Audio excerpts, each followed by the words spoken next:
Hello everybody, welcome to the Champion Spotlight featuring Pantheon, presented by Riot Games.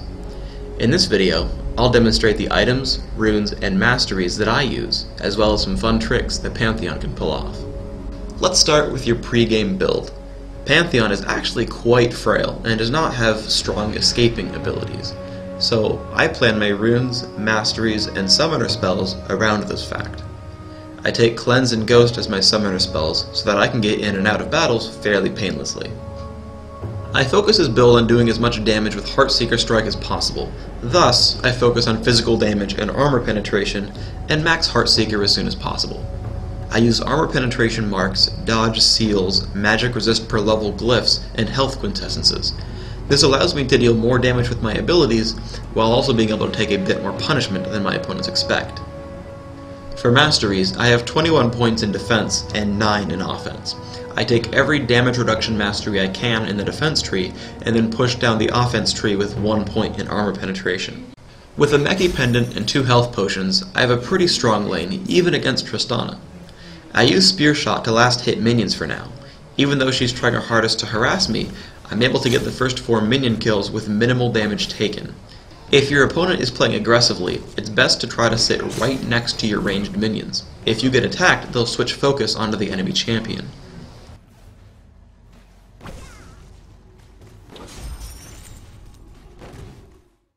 At level 3, I've learned all of my abilities, and I'm able to start harassing my opponent.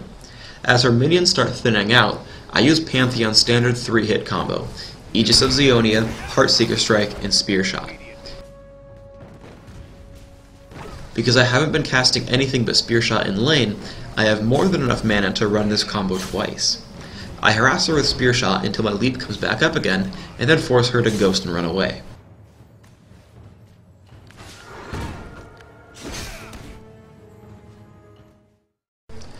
I grab Chalice of Harmony and Mercury Treads with the interest of remaining durable. I cast my ultimate against Anivia, who isn't likely to move because she's defending her turret. My combo of spells not only gets Anivia very low, but also charges my passive shield twice, allowing me to tank the turret quite effectively. I disengage to let Singed finish her off.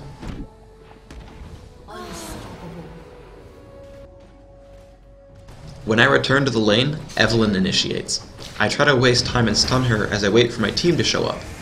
I whiff Heartseeker Strike due to Fling, but I'm still able to finish her off with a point-blank Spear Shot and an automatic crit on my basic attack.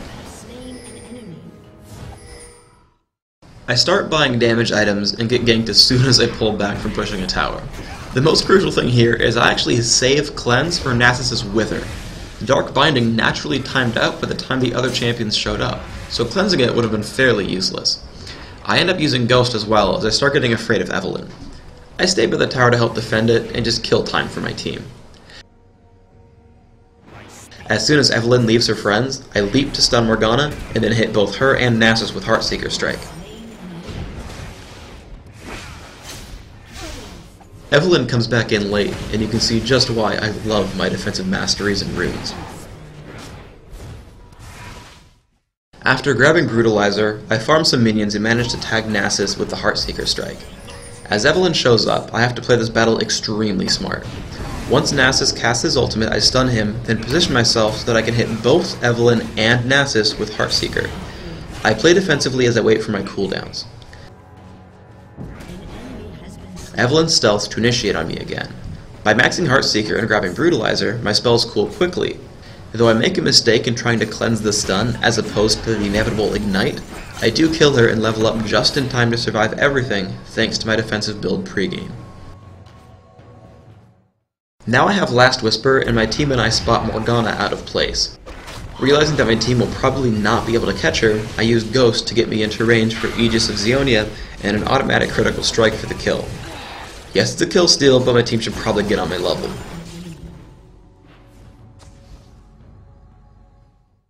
Now I've gotten an Elixir of Fortitude. As we saw earlier with Anivia, Pantheon is an extremely potent tower diver. I barely catch up to Tristana, and follow up with my standard Aegis Heartseeker combo. I do so much damage now that I can kill someone from over 700 health instantly. One of the best traits of Pantheon's Leap is that I get an automatic shield to block one of those tower shots every time. I purchased Phage on my way to Frozen Mallet. As I'm about to fight Tristana in mid, Evelyn comes for me again. I cleanse at the wrong time again, but now my damage is so high that combining Aegis into Heartseeker gets her extremely low. The shield I get from my bash blocks one attack, and the spear shot I throw at the very end blocks another. She gets dropped by an automatic crit again, and I survive with 6 health.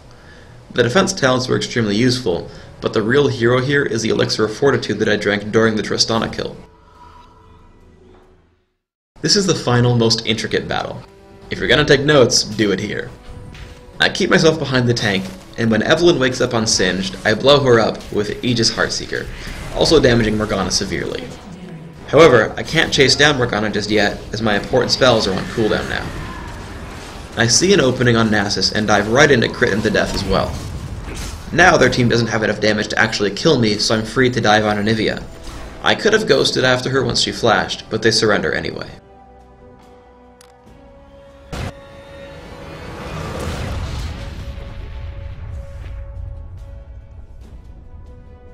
Victory!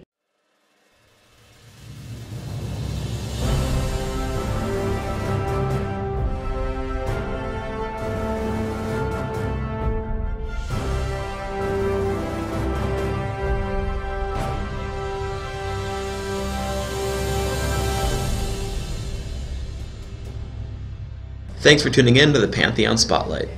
I'll see you next time.